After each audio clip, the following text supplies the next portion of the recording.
now. Suella Braverman has said Rishi Sunak's plan to deport migrants to Rwanda will fail unless he opts out of European human rights laws. In her first article since being sacked, the former Home Secretary has attacked the Prime Minister's approach and has set out her own 5-point plan to end the deadlock over deportation flights to Rwanda. Earlier, we spoke to the Transport Secretary, Mark Harper, who was optimistic about the government's plan.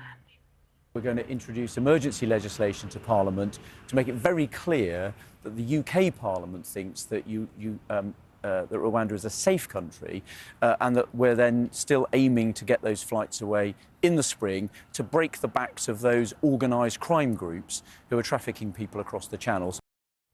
Well, we're now joined by Cindy Yu, assistant editor at The Spectator. Cindy, when you listen to Mark Harper there, it all sounds very simple, doesn't it? Yes. We've got a plan. We had a backup plan in place. Get people on a plane and off they pop. Yes. But except that's not what Jeremy Hunt said only 12 hours previously. So the government clearly doesn't quite have a good line on this just yet, other than referring questioners, interviewers to this twin-track approach that they've got. But actually, when you talk to lawyers, they don't think that's actually going to work. It's really fascinating, isn't it? They thought they were going to lose. I think that's pretty much where we were. So the Supreme Court ruled against them. They then said, oh, but we're going to turn the agreement into a treaty. We're having this extraordinary legislation and we're going to push that through. That will do it. Suella Braverman this morning has been saying, you can't do this because, and remember, she's a KC. I would trust her judgment on that. She says this simply isn't possible. It's the same as Plan A. You've just fiddled with it a bit. Yes, that's right. But what the Supreme Court said is that the principle of sending asylum seekers to a different country is fine. That's legally fine. It's Rwanda that's the country that is not fine because Rwanda can't be trusted. Its institutions are not strong enough to be trusted that those refugees won't be sent back to where they came from previously. And yet other agencies do exactly that and do use Rwanda, like the UN, for example. So that seems very strange to me. The fact is, and Gerald Howarth, who we interviewed earlier on, was saying this is simply not acceptable. Who's in control of this country? Who legislates? Well, it's simply not us, is it? It's foreign courts. That's very interesting. I didn't know about that, but that's, I don't know about the details when it comes to the legal details, but the Supreme Court Justice also said that it's not just European courts that have this refoulement principle that you can't send people back to where they came from. It's also domestic law. So the Supreme Court's own ruling has basically said it's basically human rights convention, an international law convention, that you don't send people back to where they came from. And so I don't know if Suella Braverman's plan of withdrawing from the ECHR really would work either.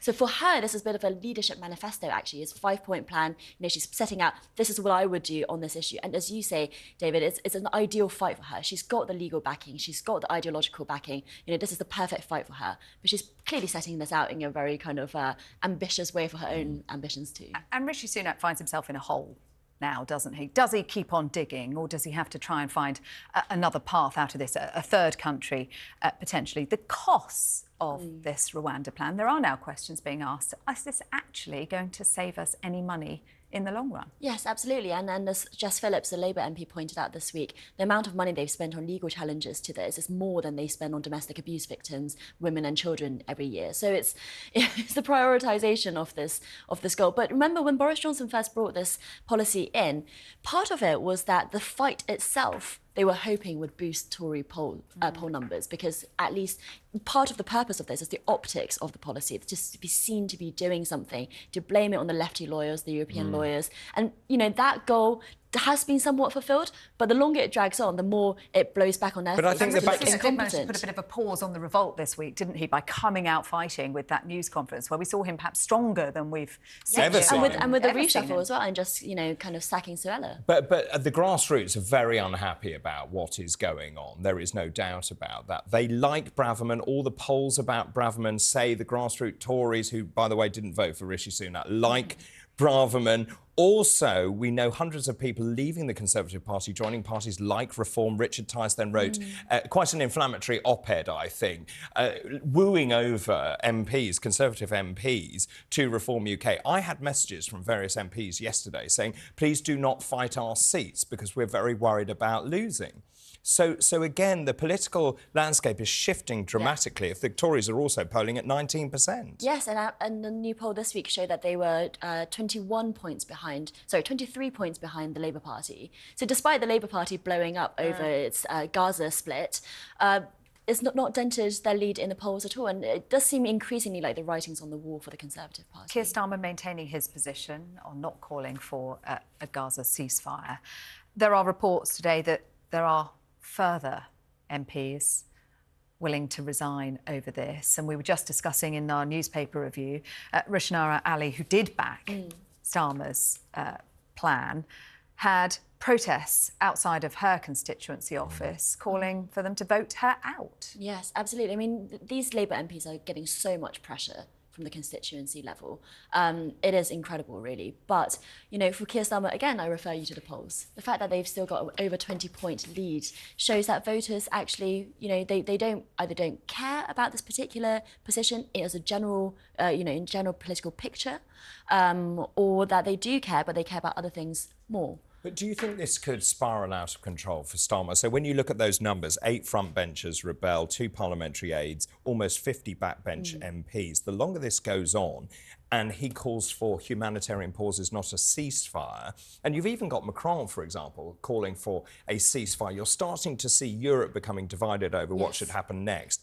So how long can Starmer hold this together, do you think? Although Macron is not necessarily...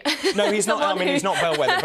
But it's interesting, isn't it? I don't think you see a unified European response. No, absolutely not. And Macron has always been one of those people, you know, he was one of the first to sit down with Putin after the war broke out. He's always kind of been a bit separate from the pack when it comes to the American-led Western unity when it comes to foreign policy issues.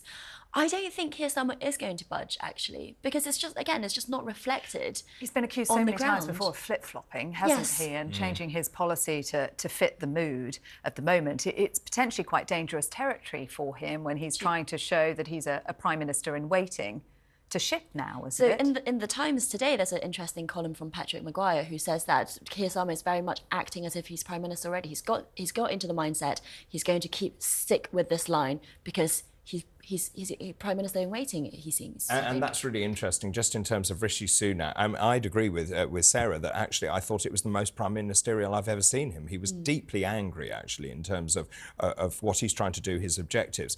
But increasingly desperate. The election is coming round the corner, isn't it? And of course, if they don't sort out the migrant crisis, that will be reflected at the ballot box. That will be reflected. Other issues such as, you know, Conservative Party conference was meant to be this reset moment, and the biggest flagship policy from that was a smoking ban that nobody was asking for. So there seem to be missed opportunities here. Now, next week's autumn statement could be an interesting turning point.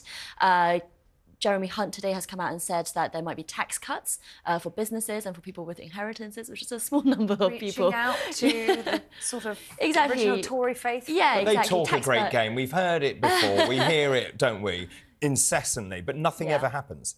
Well, let's see. I mean, the economy is doing better now. Inflation has now halved compared to where it was early in the year. So they might have a bit more headroom to play with. Yeah, that autumn statement coming up next Wednesday. Cindy Yu, thanks very much indeed for joining us here on Talk Today.